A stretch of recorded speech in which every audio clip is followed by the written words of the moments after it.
बिस्मिल्लाहिर्रहमानिर्रहीम। ये 5 की सिलाई हमने एक सिलाई लगाई हुई है। दूसरी सिलाई का तरीका ये है कि आपने यहाँ पर पेन के ज़रिए से निशान लगा देना है और इसके बाद जब आप सिलाई लगाएंगे तो आपने सुई को अंदर की जानिब कर देना है और यहाँ से आपने थोड़ा सा यहाँ तक आना है, फिर दोबारा आपने रिवर्स गियर में जाना है और ये सिलाई आपने तिरछी लगानी है, बिल्कुल तिरछी इस तरह से।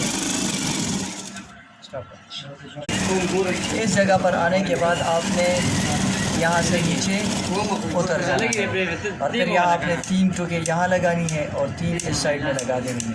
इसके बाद आपने इसको इस तरह कर देना है और दोबारा इस पर सिलाई लगा देनी है। बहुत शुक्रिया आपकी समातों का।